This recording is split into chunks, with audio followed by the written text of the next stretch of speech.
ನಮಸ್ಕಾರ ವೀಕ್ಷಕರೇ.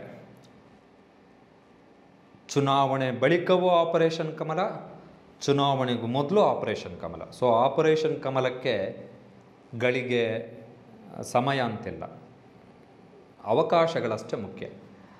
ತಮ್ಮ ಮಾತೃಪಕ್ಷದಲ್ಲಿದ್ದು ನೊಂದು ಬೆಂದು ಅಸಮಾಧಾನಗೊಂಡು ಅತೃಪ್ತಿಗೊಂಡು ಯಾವಾಗ ನಾವು ಮನೆ ಬದಲಾವಣೆ ಮಾಡ್ತೀವೋ, ಯಾವಾಗ ನಾವು ಹೊಸ ಮನೆ ಸೇರ್ತೀವೋ ಅಂಥೇಳಿ BJP ಮನೆಯ ಬಾಗಿಲ ಬದಿಯಲ್ಲಿ ನಿಂತು ಕಾಯುತ್ತಿದ್ದಂತಹ ಅಸಮಾಧಾನಿತರಿಗೆ ಇವತ್ತು BJP ನಾಯಕರು ತಮ್ಮ ಮನೆಯ ಬಾಗಿಲನ್ನು ತೆಗೆದು ಸ್ವಾಗತವನ್ನು ಕೊಟ್ಟು ಅವರ ಕೊರಳಿಗೆ ಕೇಸರಿ ಶಾಲನ್ನು ಹಾಕಿ BJPಯ ಬಾವುಟವನ್ನು ಅವರ ಕೈಗೆ ಇಟ್ಟಿದ್ದಾರೆ. ಮಾತೃಮನೆಯಲ್ಲಿದ್ದಂತಹ ಅಸಮಾಧಾನವನ್ನೆಲ್ಲ ದೂರ ಮಾಡಿ ಹೊಸ ಮನೆಯ ನಾಯಕನನ್ನು, ಹೊಸ ಪಕ್ಷವನ್ನು ಹೊಗಳಿ ಅಟ್ಟಕ್ಕೇರಿಸಿದ್ದಾರೆ. ಅದರಲ್ಲೂ ಒಬ್ಬರು ನಾಯಕರಂತೂ Pramod Madhwaraj, one nation one party one leader ಅಂತ ಘೋಷಣೆ ಬೇರೆ ಮೊಳಗಿಸಿದ್ದಾರೆ. ಒಂದೇ ದೇಶ, ಒಂದೇ ಪಕ್ಷ, ಒಂದೇ ನಾಯಕ ಅಂತ. ವರ್ತೂರು ಪ್ರಕಾಶ್ ಅವರು, ಅಮಿತ್ ಶಾ ಅವರು ಕರ್ನಾಟಕ BJPಗೆ ಟಾರ್ಗೆಟ್ ಇಟ್ಟಿದ್ದು 150 ಸೀಟು. ವರ್ತೂರು ಪ್ರಕಾಶ್ ಅವರು ಇವತ್ತು BJPಗೆ ಸೇರಿದ ಮೊದಲ ದಿನವೇ BJPಯವರಿಗೆ ಟಾರ್ಗೆಟ್ ಜಾಸ್ತಿ ಇಟ್ಟಿದ್ದಾರೆ. 150 ಪ್ಲಸ್ 25 175 ಸೀಟು ಅಂತ. ಒಟ್ಟು ಇರುವಂಥದ್ದು ವಿಧಾನಸಭಾ ಸೀಟುಗಳೇ 224. ಸೊ ಇನ್ನು 50 ಸೀಟುಗಳಲ್ಲಿ JDS ಮತ್ತು ಕಾಂಗ್ರೆಸ್ನವರು ಹಂಚಿಕೆ ಮಾಡಿಕೊಳ್ಳಿ ಎನ್ನುವಂಥದ್ದು ವರ್ತೂರು ಪ್ರಕಾಶ್ ಅವರ ಲೆಕ್ಕಾಚಾರ. ಸೊ ಚುನಾವಣಾ ಪೂರ್ವ ಆಪರೇಷನ್ನ ಮೊದಲ ಕಂತಿನಲ್ಲಿ ಇವತ್ತು 7 ಮಂದಿ ಕಾಂಗ್ರೆಸ್ ಮತ್ತು JDSಗೆ ವಿದಾಯ ಹೇಳಿ ಅಧಿಕೃತವಾಗಿ BJPಯನ್ನು ಸೇರಿದ್ದಾರೆ. ಪ್ರಮೋದ್ ಮಧ್ವರಾಜ್ ಉಡುಪಿ ಕ್ಷೇತ್ರದ ಮಾಜಿ ಶಾಸಕ, ಮಾಜಿ ಸಚಿವ, ಸಿದ್ದರಾಮಯ್ಯ ಸರ್ಕಾರದಲ್ಲಿ ಸಚಿವರಾಗಿದ್ದರು. ಮೊಗವೀರ ಸಮುದಾಯದ ಪ್ರಮುಖ ರಾಜಕೀಯ ನಾಯಕ. ಹಲವು ತಿಂಗಳಿಂದ ಉಡುಪಿಯಲ್ಲಿ ಕಾಂಗ್ರೆಸ್ನಿಂದ ತುಂಬ ದೂರ ಉಳಿದಿದ್ದರು. ನನಗೂ ಕಾಂಗ್ರೆಸ್ಸಿಗೂ ಸಂಬಂಧ ಇಲ್ಲ ಅಂತಲೇ ಅಂದುಕೊಂಡಿದ್ದರು. ಸಿಕ್ಕ ಅವಕಾಶಗಳಲ್ಲಿ ಪ್ರಧಾನಿ ಮೋದಿಯವರನ್ನು ಹೊಗಳ್ತಾ ಇದ್ದರು. ಆವಾಗಲೇ ಇವ್ರ ಬಗ್ಗೆ ಅನುಮಾನ ಇತ್ತು, ಹೋಗ್ತಾರೆ ಇವರು ಅಂತೇಳಿ. ಸೊ ಅನುಮಾನ ಇವತ್ತು ಪಕ್ಕಾ ಆಗಿದೆ. ಮೂಲಗಳ ಪ್ರಕಾರ ಇವರು ಉಡುಪಿ ಪಕ್ಕದ ಕಾಪು ವಿಧಾನಸಭಾ ಕ್ಷೇತ್ರದಲ್ಲಿ BJP ಟಿಕೆಟ್ನಿಂದ ಕಂಟೆಸ್ಟ್ ಮಾಡ್ತಾರೆ ಅಂತ ಹೇಳಲಾಗ್ತಿದೆ. ಯಾಕಂತ ಹೇಳಿದ್ರೆ ಉಡುಪಿಯಲ್ಲಿ ಆಲ್ರೆಡಿ ಅಲ್ಲಿ BJP ಶಾಸಕ ರಘುಪತಿ ಭಟ್ ಇರುವಂಥದ್ದು. ಕಾಪುವಿನಲ್ಲಿ ಹೋದರೆ ಪ್ರಮೋದ್ ಮಧ್ವರಾಜ್ ಅವರಿಗೆ ತುಂಬ ಕಷ್ಟ ಇದೆ ಗೆಲ್ಲುವಂಥದ್ದು ಎನ್ನುವಂಥದ್ದು ಈಗಿರುವಂತಹ ಪ್ರಾಥಮಿಕ ಮಾಹಿತಿ. ಎರಡನೇ ಅವರು ವರ್ತೂರು ಪ್ರಕಾಶ್, ಸತತ 2 ಬಾರಿ ಗೆದ್ದಂತಹ ಸ್ವತಂತ್ರ ಶಾಸಕ. ಇವ್ರದ್ದೊಂದು ಪಾರ್ಟಿ ಬೇರೆ ಇತ್ತು, ನಮ್ಮ ಕಾಂಗ್ರೆಸ್ ಅಂತ.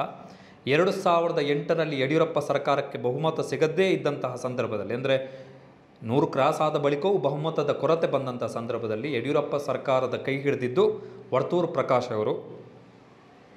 ಇವರು ಈಗ BJPಯನ್ನು ಸೇರಿದ್ದಾರೆ. BJPಗೆ ಸೇರಿದ ಮೊದಲ ದಿನವೇ BJPಯವರಿಗೆ ಹೊಸ ಟಾರ್ಗೆಟ್ ಫಿಕ್ಸ್ ಮಾಡಿದ್ದಾರೆ. 150 ಅಲ್ಲ 175 ಸೀಟನ್ನು ಗೆಲ್ತೀವಿ ಅಂತೇಳಿ. ಕುರುಬ ಸಮುದಾಯಕ್ಕೆ ಸೇರಿದವರಾಗಿರೋದರಿಂದ ವಿಶೇಷವಾಗಿ ಉತ್ತರ ಕರ್ನಾಟಕದಲ್ಲಿ ಕುರುಬ ಸಮುದಾಯದವರು ಅತಿ ಹೆಚ್ಚು ಇರುವಂತಹ ಜಿಲ್ಲೆಗಳಲ್ಲಿ ನಾನು ಸುತ್ತಾಡಿ ಪಕ್ಷದ ಬಲವರ್ಧನೆ ಮಾಡ್ತೀನಿ ಎನ್ನುವಂತಹ ಘೋಷಣೆಯನ್ನು ಮಾಡಿದ್ದಾರೆ.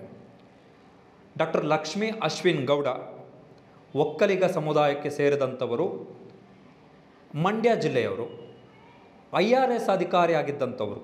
ಹೇಗೆ ಅರವಿಂದ್ ಕೇಜ್ರಿವಾಲ್ ಅವರು IRS ಹುದ್ದೆಗೆ ರಾಜೀನಾಮೆ ಕೊಟ್ಟು ರಾಜಕೀಯಕ್ಕೆ ಬಂದರು, ಅದೇ ರೀತಿ ಇವರು IRS ಹುದ್ದೆಗೆ ರಾಜೀನಾಮೆಯನ್ನು ಕೊಟ್ಟು JDS ಟಿಕೆಟ್ ಸಿಗುತ್ತೆ ಎನ್ನುವಂಥ ನಿರೀಕ್ಷೆಯಲ್ಲಿ ಬಂದಂಥವರು. ಆದರೆ 2 ಲೋಕಸಭಾ ಚುನಾವಣೆ, ಒಂದು 2019ರಲ್ಲಿ ನಡೆದಂತಹ ಲೋಕಸಭಾ ಚುನಾವಣೆ, ಜೊತೆಗೆ ಒಂದು ಲೋಕಸಭಾ ಉಪಚುನಾವಣೆ ಮತ್ತು 2018ರಲ್ಲಿ ನಡೆದಂತಹ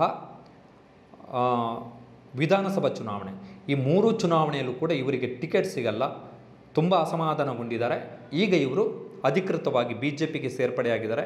ಮೊದಲ ದಿನದ ಭಾಷಣದಲ್ಲಿ ಪ್ರಧಾನಿ ನರೇಂದ್ರ ಮೋದಿ ಸರ್ಕಾರದ ಏನದು ಒನ್ ನೇಷನ್ ಒನ್ ಟ್ಯಾಕ್ಸ್ GSTಯನ್ನು ತುಂಬ ಹಾಡಿ ಹೊಗಳಿದ್ದಾರೆ. ಮೂಲಗಳ ಪ್ರಕಾರ ಇವರನ್ನು ನಾಗಮಂಗಲದಲ್ಲಿ BJP ಕಣಕ್ಕಿಳಿಸುತ್ತೆ ಅಂತೇಳಿ ಹೇಳಲಾಗ್ತಿದೆ. ಕೋಡಿಹಳ್ಳಿ ಮಂಜುನಾಥ್ ಗೌಡ ಕೋಲಾರ ಜಿಲ್ಲೆಯ ಪ್ರಮುಖ ರಾಜಕಾರಣಿ, JDSನಲ್ಲಿದ್ದಂಥವರು. ಇವರು JDSನಿಂದ ಕಾಲು ಹೊರಗಿಟ್ಟಿದ್ರು. ಹೀಗಾಗಿ ಮಾಲೂರಲ್ಲಿ ಆಲ್ರೆಡಿ JDS ಅವರು ಕ್ಯಾಂಡಿಡೇಟನ್ನು ಅನೌನ್ಸ್ ಮಾಡಿ ಆಗಿದ್ದಾರೆ, ರಾಮೇಗೌಡ ಅಂತೇಳಿ. ಇವರನ್ನು ಈ ಬಾರಿ ಮಾಲೂರಲ್ಲಿ ಬಿ ಜೆ ಪಿ ಕಣಕ್ಕಿಳಿಸುವಂಥ ಸಾಧ್ಯತೆ ಇದೆ, ಕೋಡಿಹಳ್ಳಿ ಮಂಜುನಾಥ್ ಗೌಡ. ಬಟ್ ಇವರ ಸೇರ್ಪಡೆಗೆ ಮಾಲೂರಲ್ಲಿ ತೀವ್ರ ಪ್ರತಿರೋಧ ವ್ಯಕ್ತ ಆಗಿರುವಂಥದ್ದು. ಯಾಕಂತ ಹೇಳಿದ್ರೆ ಸ್ಥಳೀಯ ಮಟ್ಟದ ಮುಖಂಡರು ಕಾರ್ಯಕರ್ತರನ್ನು ಕಡೆಗಣಿಸಲಾಗ್ತಿದೆ ಎನ್ನುವಂಥದ್ದು. ಬಟ್ ಅದು ಸಾರ್ಟ್ ಔಟ್ ಆಗ್ಬೋದು. ಅಶೋಕ್ ಜಯರಾಮ್ ಇವರು ಕೂಡ ಮಂಡ್ಯ ಜಿಲ್ಲೆಯವರು. ಇವರು ಕೂಡ JDSನ ಟಿಕೆಟ್ ಆಕಾಂಕ್ಷಿ ಆಗಿದ್ದರು ಚುನಾವಣೆಗಳು, ವಿಧಾನಸಭಾ ಚುನಾವಣೆಗಳಲ್ಲಿ. ಆದರೆ JDSನವರು ಟಿಕೆಟ್ ಕೊಡಲಿಲ್ಲ. ಸೊ ಅಫಿಷಿಯಲಿ ಇವತ್ತು BJPಗೆ ಸೇರ್ಪಡೆ ಆಗಿದ್ದಾರೆ. KB ಕೃಷ್ಣಮೂರ್ತಿ ಕಾಂಗ್ರೆಸ್ನವರು, ಮಾಜಿ ರಾಜ್ಯಸಭಾ ಸಂಸದರು. ಇವರು ಕೂಡ ಇವತ್ತು BJPಗೆ ಸೇರ್ಪಡೆಯಾಗಿದ್ದಾರೆ. ಮಾಜಿ MLC ಸಂದೇಶ್ ನಾಗರಾಜ್ ಮೈಸೂರು ಜಿಲ್ಲೆಯವರು. ಇವರು ಇತ್ತೀಚೆಗೆ ಮುಗಿದಂತಹ MLC ಎಲೆಕ್ಷನ್ನಲ್ಲಿ BJP ಟಿಕೆಟ್ ಸಿಗಲಿಕ್ಕೆ ಸಿಕ್ಕಾಪಟ್ಟೆ ಪ್ರಯತ್ನ ಮಾಡಿದರು. ಆದರೆ BJPಯವರು ಇವರಿಗೆ ಟಿಕೆಟನ್ನು ಕೊಡಲಿಲ್ಲ. ಆದರೂ ಕೂಡ BJPಗೆ ಸೇರ್ಪಡೆ ಆಗ್ತಿದ್ದಾರೆ. ಇವಿಷ್ಟು ಆಪರೇಷನ್ ಕಮಲ. ಬಟ್ ಇದು ಎಷ್ಟು ಮಟ್ಟಿಗೆ ವರ್ಕೌಟ್ ಆಗುತ್ತೆ ಎನ್ನುವಂಥದ್ದು ಕೂಡ ಪ್ರಶ್ನೆ. ಯಾಕಂತ ಹೇಳಿದ್ರೆ ಮನೆಗೆ ಹೊಸಬರು ಬಂದ ಕೂಡಲೇ ಮನೆಯನ್ನು ಕಟ್ಟಿ ಮನೆಯಲ್ಲಿ ದೀರ್ಘಕಾಲದಿಂದ ವಾಸ ಇದ್ದಂಥವರು, ಮನೆಗೆ ನಿಷ್ಠರಾಗಿದ್ದಂಥ ಸ್ಥಳೀಯ ಮುಖಂಡರು ಮತ್ತು ಕಾರ್ಯಕರ್ತರ ಪರಿಸ್ಥಿತಿ ಏನು ಎನ್ನುವಂಥದ್ದು ಕೂಡ ಪ್ರಶ್ನೆ. ಹೀಗಾಗಿ ನೋಡಿ, ಈ ಆಪರೇಷನ್ ಕಮಲದಲ್ಲೂ ಕೂಡ ಸೂತ್ರಧಾರಿಗಳೇ ಆಪರೇಷನ್ ಕಮಲದಿಂದ BJPಗೆ ಬಂದು BJPಯಲ್ಲಿ ಸಚಿವರಾಗಿ ಆ ಮುಖಾಂತರ ಮೂಲ BJPಯ ಶಾಸಕರಿಗೆ ಅಧಿಕಾರ ತಪ್ಪಿಸಿದಂತಹ ಮಂತ್ರಿಗಳು. ಉದಾಹರಣೆಗೆ ಕೋಲಾರದ ಉಸ್ತುವಾರಿ ಮುನಿರತ್ನ ಅವರ ವಿರುದ್ಧ ಕೋಲಾರದಲ್ಲಿ BJP ಮುಖಂಡರು ಬಹಿರಂಗ ಟೀಕೆಗಳನ್ನು ಮಾಡ್ತಾ ಇದ್ದಾರೆ. ಇನ್ನೊಬ್ಬರು ಡಾಕ್ಟರ್ K ಸುಧಾಕರ್, ಆಮೇಲೆ KC ನಾರಾಯಣಗೌಡ ಮಂಡ್ಯ. ಬಟ್ ಹಳೆ ಮೈಸೂರು ಭಾಗದಲ್ಲಿ ಮತ್ತು ಒಕ್ಕಲಿಗ ಬೆಲ್ಟ್ ಪ್ರಮುಖವಾಗಿ ಆ ಭಾಗದಲ್ಲಿ ತನ್ನ ನೆಲೆಯನ್ನು ಬಲವರ್ಧನೆ ಮಾಡಿಕೊಳ್ಳಲಿಕ್ಕೆ BJP ಪಕ್ಷಾಂತರ. ಹಂಗೆ ನೋಡಿದ್ರೆ ವರ್ತೂರು ಪ್ರಕಾಶ್ ಬಿಗ್ ಹ್ಯಾಂಡು, ಮಾಲೂರು ಏನು ಕೋಡಿಹಳ್ಳಿ ಮಂಜುನಾಥ್ ಗೌಡ ಅವರು ಯಾರಿದ್ದಾರೆ big hand. So Pramod Madhwaraj BJPಗೆ ಉಡುಪಿಯಲ್ಲಿ ಅಷ್ಟು ದೊಡ್ಡ ಪ್ಲಸ್ ಪಾಯಿಂಟ್ ತಂದು ಕೊಡ್ತಾರೆ ಅಂತೇಳಿ ಹೇಳೋಕ್ಕಾಗಲ್ಲ. ಕಾಪುವಿನಲ್ಲಿ ಅವರನ್ನು ಕಣಕ್ಕಿಳಿಸ್ಬೋದು BJP ಅಂತ ಹೇಳಲಾಗ್ತಿದೆ. ಬಟ್ ಅಲ್ಲಿ ಮೊಗವೀರ ಸಮಾಜದ ಇನ್ನೊಬ್ಬರು ದೊಡ್ಡ ನಾಯಕರು ಅಲ್ಲಿ ಇರುವಂಥದ್ದು BJPಯಲ್ಲೇ, ಅವರು ಕೂಡ ಟಿಕೆಟ್ ಆಕಾಂಕ್ಷಿ. ಸೊ ಟಿಕೆಟ್ಗೋಸ್ಕರ ಟಗ್ ಆಫ್ ವಾರ್ ಆಗಬಹುದು ಮೂಲ BJP ವರ್ಸಸ್ ಈಗಷ್ಟೇ ವಲಸೆ ಬಂದಂತಹ BJPಯ ಹೊಸ ನಾಯಕರ ನಡುವೆ. ಬಟ್ ಆಪರೇಷನ್ ಕಮಲ ಏನಿದೆ, ಚುನಾವಣಾ ಪೂರ್ವ ಆಪರೇಷನ್ ಕಮಲ, ಆ ಮುಖಾಂತರ ಒಂದು ಹೊಸ ಆತಂಕವನ್ನು JDS ಮತ್ತು ಕಾಂಗ್ರೆಸ್ಸಿಗೆ ಖಂಡಿತವಾಗಿ BJP ಸೃಷ್ಟಿ ಮಾಡಿರುವಂಥದ್ದು ನಿಜ.